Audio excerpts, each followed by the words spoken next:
Good morning students. आज हमारा topic है असामान्य आणविक भार। हमने अनुसंख्यक गुणधर्म पढ़ लिए। आज हम पढ़ेंगे असामान्य आणविक भार।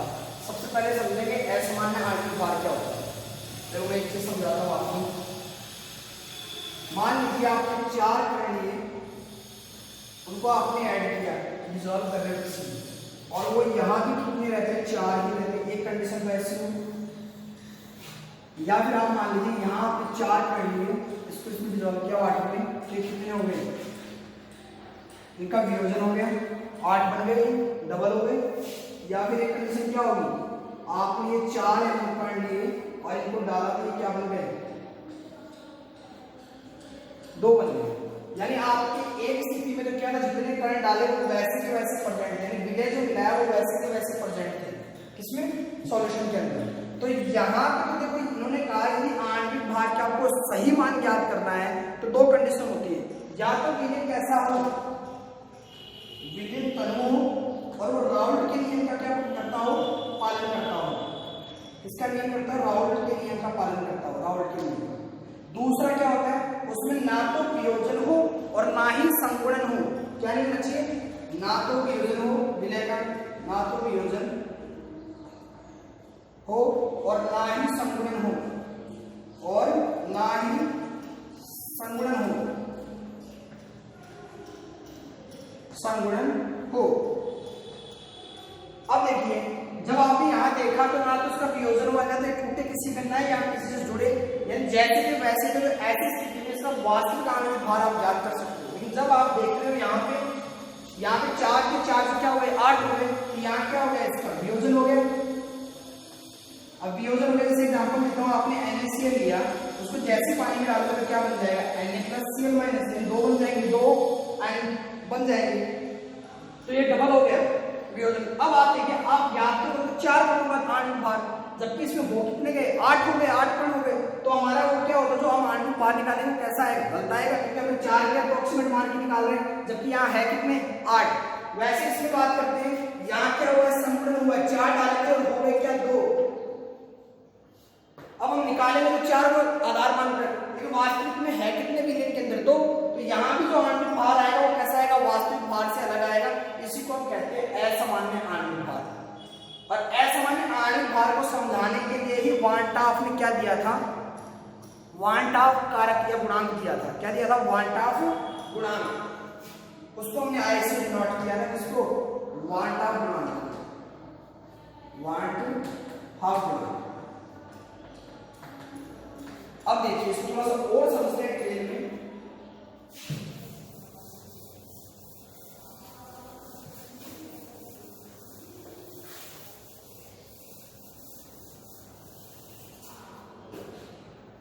इन्होंने कहा NaCl का प्रत्येक मोल CaCl2 K4Fe(Cl6) यदि इनको आप डिसॉल्व करते हो, किसमें घोलते हो, किसमें, पानी में,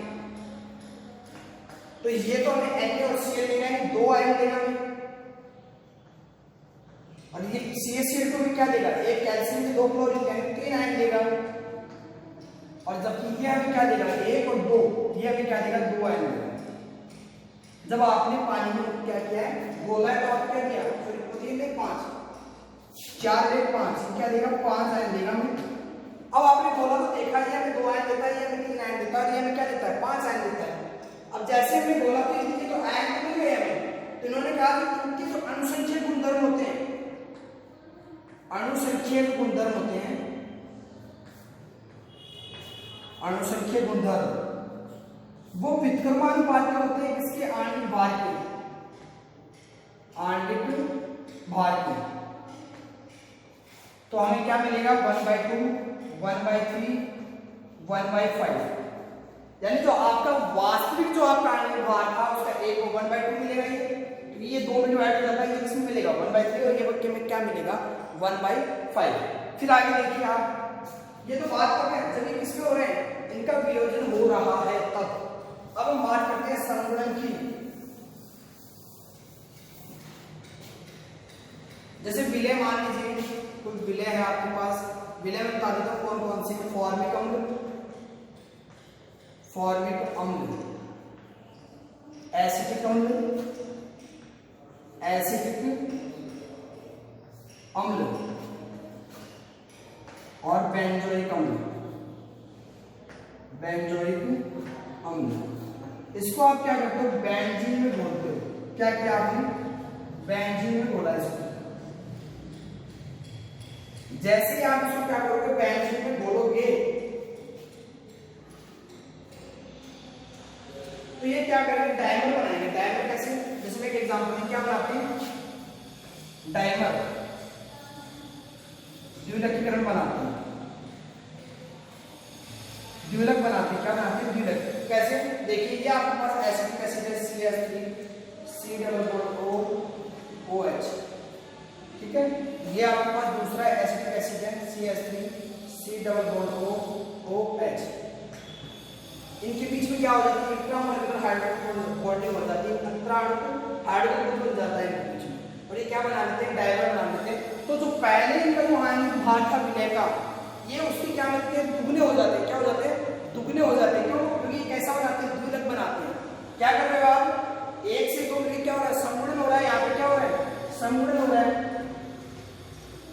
जबकि वहां क्या था, वहां पे क्या हो जाता है, उसके अनुसार व्युत्क्रमानुपाती था मोलिकुलर मास, और यहाँ पे क्या हो जाता है, जस्ट डबल हो जाता है। वहां पे वास्तविक आणविक भार से इसका आणविक भार क्या हो जाता है, जस्ट डबल हो जाता है।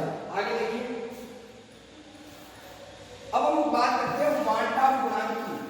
कि वांटाप गुणांक क्या होता है, इसको समझाने के लिए वांटाप गुणांक किसने किया जाएगा, वांटाप गुणांक दिया है। वांटाप गुणांक क्या दिया था, इसको असामान्य आणविक भार को समझाने के लिए उन्होंने वांटाप गुणांक दिया था, जिसको हम रिप्रेजेंट करते हैं किससे, I से। किससे रिप्रेजेंट कर दिया हमने, I से। अब देखिए I बराबर क्या होता है, I बराबर होगा आपके प्रेक्षित अणुसंख्यक गुणधर्म। प्रेक्षित अणुसंख्यक गुणधर्म को शॉर्ट में लिख रहा हूं CP। CP को क्या बोलते हैं, अणुसंख्यक गुणधर्म। अणुसंख्यक गुणधर्म, इसको CP लिख रहा हूं। तो नीचे क्या आ जाएगा, सैद्धांतिक गुणधर्म, अणुसंख्यक गुणधर्म। एक फॉर्मूला तो ये आता है, दूसरा देखो आपके पास, संगुणन या वियोजन के पश्चात, संगुणन या वियोजन के पश्चात, वियोजन के पश्चात कणों की संख्या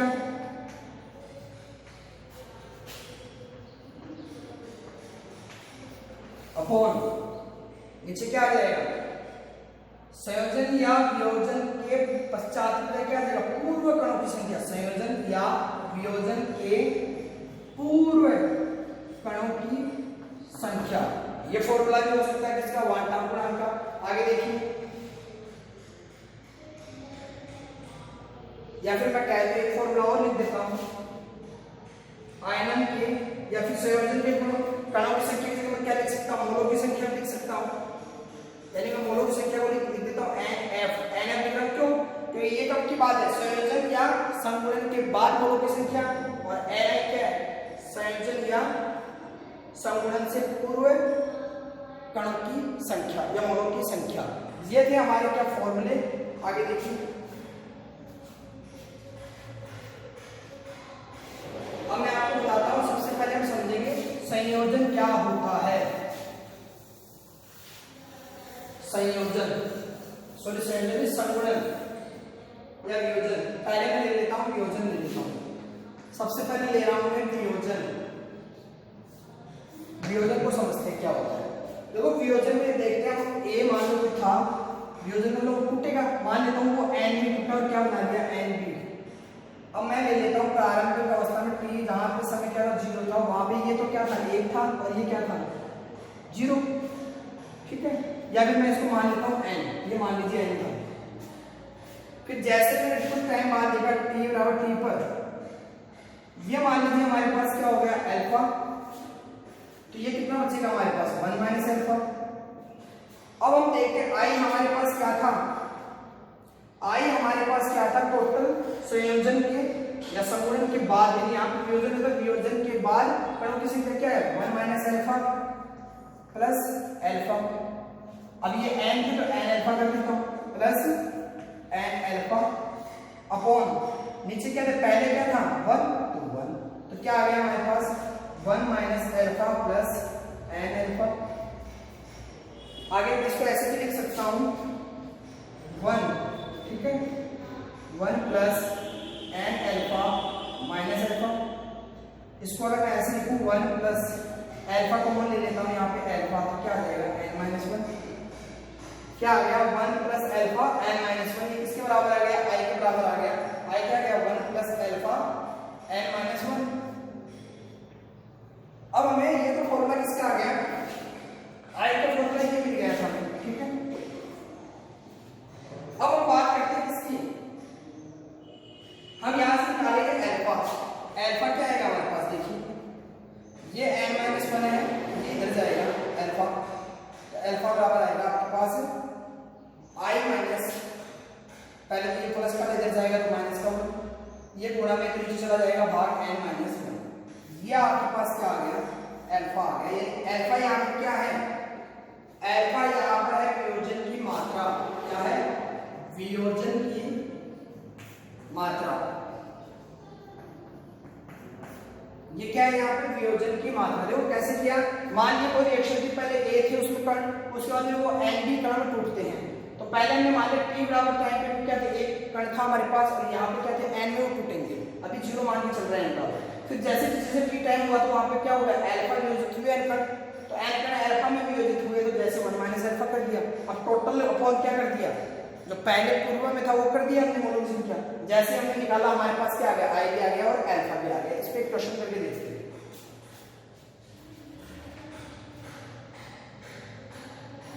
देखिए K फॉर एफिशिएंसी का क्वेश्चन लिख रहा हूं वियोजन के ऊपर,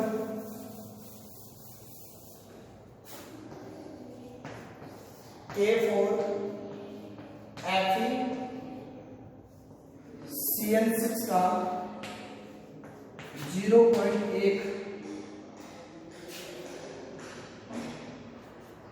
billion 0.8 m billion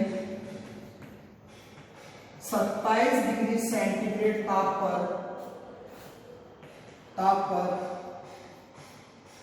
27 degree centigrade ताप पर 46% आयनिक होता है, 46% आयनिक होता है, आयनिक होता है।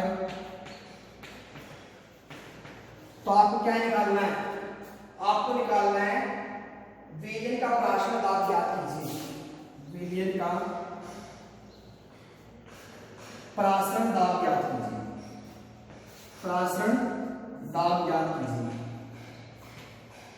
अब इस क्वेश्चन को समझने से पहले हमें पता करना पड़ेगा कि जो वाल्टॉफ गुणांक था उसका क्या संबंध था अणुसंख्यक गुणधर्म के साथ। तो देखो हमने 4 अणुसंख्यक गुणधर्म पढ़े थे। पहला था हमारा क्या, अपेक्षिक अवनमन, वास्तव में अपेक्षिक अवनमन क्या था हमारे पास, P naught A minus P upon P naught A is equal to X B. यहां हम इसको क्या कर देते हैं, I से मल्टीप्लाई कर देते हैं, ध्यान रखना सब में ऐसे। दूसरा हमारे पास क्या था, डेल्टा टीवी, डेल्टा टीवी हमारे पास क्या था, केबीएम था, इसको भी हम क्या कर देते हैं, I से मल्टीप्लाई कर देते हैं।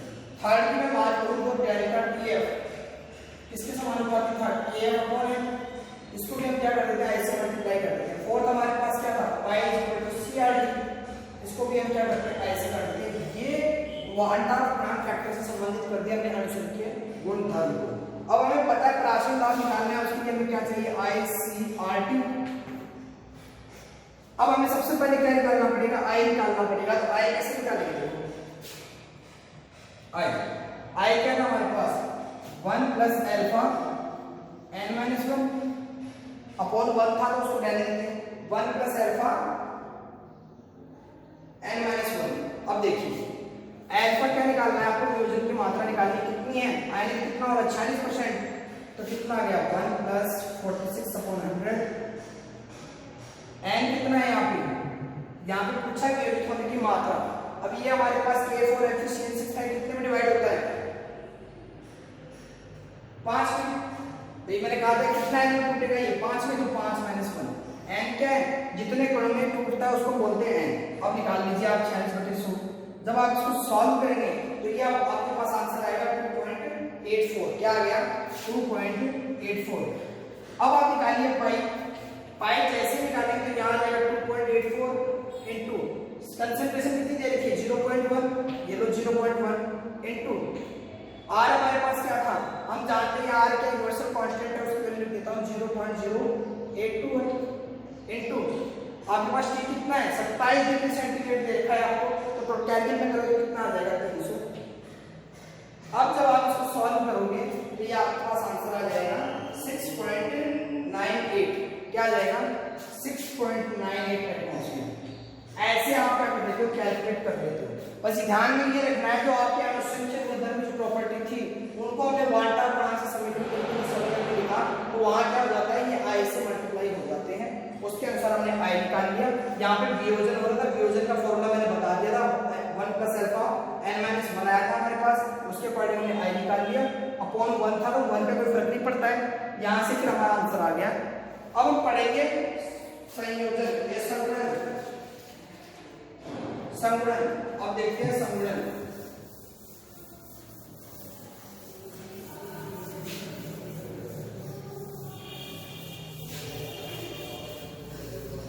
देखिए संगुणन का मतलब क्या हुआ, वहां पे कण आपस में जुड़ जाएंगे। तो देखिए मान लीजिए आपके पास n कण थे, ये जुड़ के क्या बना लिया इन्होंने n बना लिया, या फिर मैं कहता हूं an। मान लीजिए t टाइम बराबर 0 पे क्या था, ये 1 था, ये कितना था 0, या फिर मैं क्या मान लूं n। अब देखो t बराबर t पर मान लेता हूं ये कितना हो जाएगा अल्फा अपॉन n। कैसे, मान लीजिए आपके पास 20 कण थे, 20 कण आपके इसमें मतलब 20 कण थे, कितने बदल गए 5 में। अब 5 बदल गए तो n क्या होगा, कितने का मिलके बन रहा है वो 1, 4 का मिलके बन रहा है, n बराबर क्या आ जाएगा 4। तो संगुणन कितने एटम का हो रहा है 4 एटम का हो रहा है, तो यहाँ पे क्या आ जाएगा 1 - अल्फा अपॉन n। फिर आई हमने कहा था क्या संगुणन या संयोजन के बाद में प्रोटॉन मोलों की संख्या तो कितनी आ जाएगी 1 - अल्फा अपॉन n, और यहाँ पे क्या आ जाएगा प्लस अल्फा n। यहाँ क्या आ जाएगा 1 - अल्फा, तो ये तो n कणों के लिए हो रहा है तो n में डिवाइड कर लेंगे, ठीक है। तो आपके पास आ गया 1 - अल्फा। एन टी टाइम पर इसकी वैल्यू क्या हो गई 1 - अल्फा, इसकी क्या हो गई अल्फा अपॉन n। क्योंकि मैंने कहा था संगुणन के दौरान क्या होता है डबल होते हैं, तो वो बताएंगे कि संगुणन कैसे होता है। अब यहाँ से देखिए अपॉन 1, तो आपके पास क्या आ गया i = 1 - alpha plus alpha n। अब मैं क्या करता हूँ n से मल्टीप्लाई कर देता हूँ, तो ये मेरे पास आ जाएगा in, ठीक है, n अल्फा प्लस अल्फा, तो n से कट जाएगा, ठीक है। ये हमारे पास आ गया in। अब आगे देखिए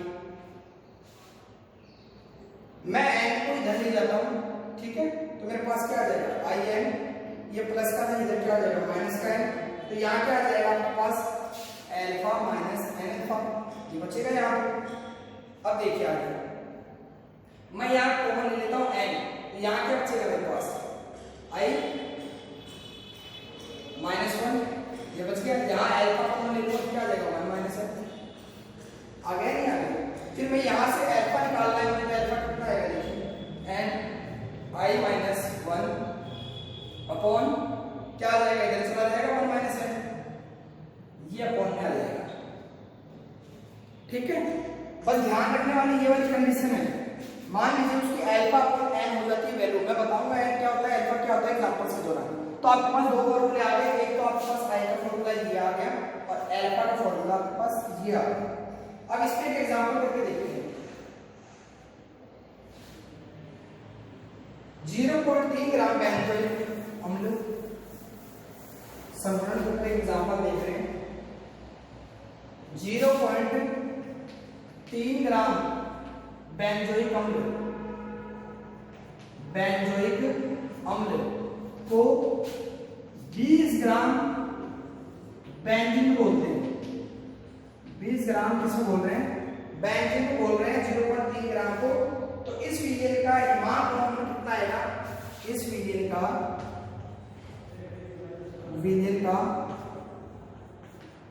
हिमांक अवनमन 0.317 कैलोरी। ये क्या है, उसका हिमांक अवनमन आ गया जब आपने उसको डिसॉल्व किया।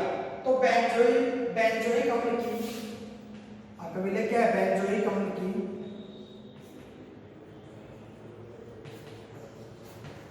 संगुणन की मात्रा ज्ञात कीजिए। संगुणन की मात्रा ज्ञात कीजिए। देखो इसको कैसे करेंगे, थोड़ा समझो आप। हम एनपी निकालेंगे। एनपी क्या होता है, प्रेक्षित। हमने निकाला था विलय की मोलर मास निकाल रहे थे, मोलर द्रव्यमान क्या था हमारे पास, हिमांक अवनमन की बात हो रही है। तो अवनमन को हमने क्या लिखा था, केएफ डेल्टा टीएफ, ठीक है, इनटू यहाँ पे क्या था, विलय के मोलों की संख्या यानी W B upon W A into 1000। ये हमारे पास क्या था, गिवन फॉर्मूला था। अब देखिए, अब यहाँ पे बेंजोइक अम्ल का जो आपको केएफ का मान है वो दिया हुआ रहेगा। केएफ का मान आता है क्वेश्चन में 5.1 किलोग्राम मोल इनवर्स। ये केएफ का मान आपको गिवन है, तो आप यहाँ क्या लिखोगे, 5.1।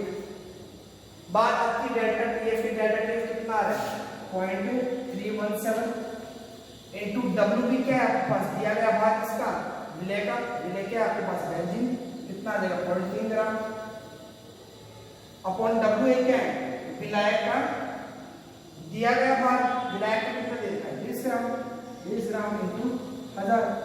तो आपके पास जो विलय का मान आएगा वो कितना आ जाएगा, 241। कितना आ गया, 241। अब देखिए आ गया, यह आपने क्या निकाल दिया, विलय का भार निकाल दिया। अब आपको आई निकालना है। तो मैंने कहा था आई क्या होता है, आणविक भार के आणविक द्रव्यमान के व्युत्क्रमानुपाती होता है। तो व्युत्क्रमानुपाती होता है तो हम उल्टा लिख लेंगे, यहां लिख लेंगे किसका, प्रेक्षित अनुभार, प्रेक्षित अनुभार। और यहां क्या लिख देंगे, सैद्धांतिक अनुभार, सैद्धांतिक अनुभार। अब देखिए आपके पास क्या दे रखा है, सैद्धांतिक तो आपके पास क्या आएगा, प्रेक्षित तो आपके पास कितना गया निकाला आपने, 241 आ गया आपके पास, ये 241। ये क्या था, प्रेक्षित था आपके पास। अब मैं बात करता हूं सैद्धांतिक की। तो सैद्धांतिक कैसे निकालेंगे, यहां पर हम बेंजोइक अम्ल लेते हैं। बेंजोइक अम्ल का फॉर्मूला क्या होता है, C6H5COOH। तो दो कार्बन कितने लेंगे, 24, हाइड्रोजन 6, ऑक्सीजन 2 है तो 32। कितना आ जाएगा, 32 और 4, 32 6 38, 38 और 4 42, तो कितना आ जाएगा, 122 आ जाएगा हमारे पास। और हमारे पास उसका दिखाया गया अपने कार्बन के साथ है, हमारे पास साथ में कितना देगा, 12 के 12 76, 12 7 84, 84 कर देंगे 90 100 122, तो कितना आ गया 122। तो ये हमारे पास आ जाएगा 122। तो हमारे पास जो इसका आंसर आएगा वो आएगा 0.506। 0.506 हमने क्या निकाल लिया, आई की वैल्यू निकाल लिया। अब देखो हमें निकालना क्या है, ऐसे में अल्फा निकालना है। क्या निकालना है, अल्फा निकालना है, अल्फा कैलकुलेट करना है। अब देखिए हमें एन भी निकालना पड़ेगा। एन निकाल के तो मैंने कहा था फॉर्मिक अम्ल, बेंजोइक अम्ल और एसिटिक अम्ल क्या करते हैं, संगुणन के बाद में द्विगुणक बनाते हैं। यानी एन की वैल्यू क्या हो जाएगी, 2। तो मैं एन लिखता हूं 2, आई कितना है 0.506 माइनस 1 अपॉन यहाँ क्या है 1 माइनस एन, तो 1 माइनस 0.506। ये वैल्यू आपने रखी इसमें अल्फा में। तो ये एन की वैल्यू कितनी है, 1 माइनस 2। अब देखिए आपके पास इसका आएगा 0.988। जब आप इसको परसेंटेज में डिस्काउंट करोगे कितना आ जाएगा, 98.8%। कैसे निकाला आपने, सबसे पहले तो आपने क्या किया, यहाँ पर विलय का आणविक भार निकाला, क्योंकि हमें विलय का आणविक भार क्या नहीं था, गिवन नहीं था कितना है। विलय का आणविक भार निकालने के बाद बेंजोइक का, और उसके बाद हमने क्या किया, यहाँ पर खुद की आई की वैल्यू निकाली हमने। आई की वैल्यू निकालने के बाद में क्या करते हैं, इस फॉर्मूले से अल्फा निकाल लिया हमने, n-1 यहाँ पे हमने किसी फ्रैक्शन का अनुवाद निकाला था ना, उसी को हमने एमडी कहा था, तो फ्रैक्शन का अनुवाद हमने कैलकुलेट कर लिया था। इस प्रकार हमने क्या किया, असामान्य आणविक भार निकाले। एक चीज और समझिए,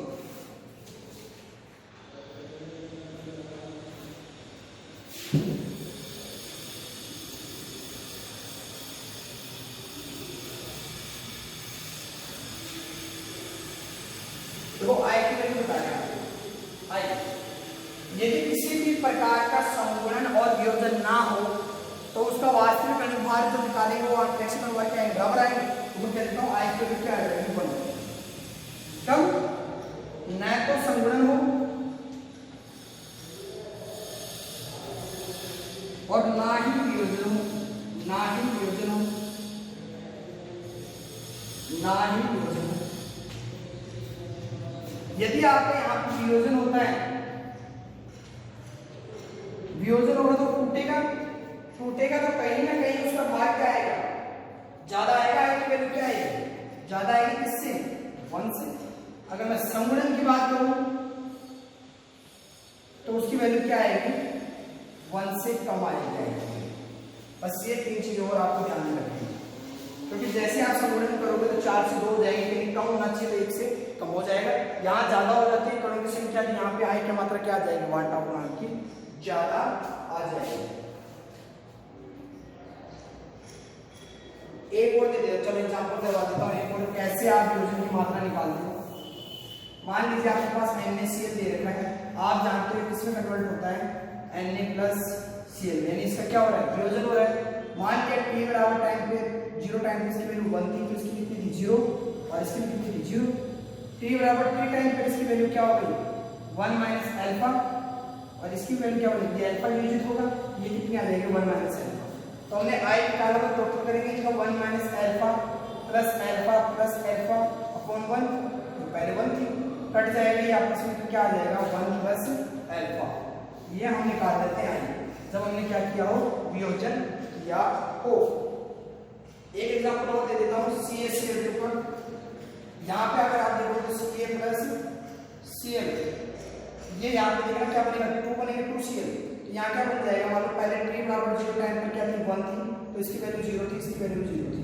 तो t बराबर टाइम पे क्या हो जाएगी, t टाइम पे इसकी वैल्यू क्या हो जाएगी अल्फा, और इसकी वैल्यू क्या हो जाएगी 2 अल्फा। ये कितना आ जाएगा 1 माइनस अल्फा, यानी अल्फा क्या हो रही है, वियोजित हो रही है। अब टोटल देखिए आप, 1 minus alpha plus 2 alpha upon 1, minus से माइनस कर देंगे तो क्या आ जाएगा 1 प्लस 2 अल्फा। ऐसे हम क्या निकाल लेते हैं, वियोजन की मात्रा निकाल लेते हैं अल्फा। आज हमने पढ़ लिया असामान्य अनुभाग को क्यों कर लिया, जब यहाँ संगुणन या वियोजन होता है तो उनके अनुभाग में परिवर्तन आता है, या फिर मैं कहूँ उनके अनुसंख्यक गुणधर्म में क्या आता है, परिवर्तन आता है। उसके कारण उसके आणविक भार में परिवर्तन आता है, उसी को हम कहते हैं असामान्य आणविक भार। और उसके लिए वांट ऑफ साइंटिस्ट उसको समझाने के लिए क्या दिया था, गुणांक दिया था, जिसको हमने क्या बोला था, वांट ऑफ गुणांक। और उसके हमने एग्जाम्पल्स देखे थे।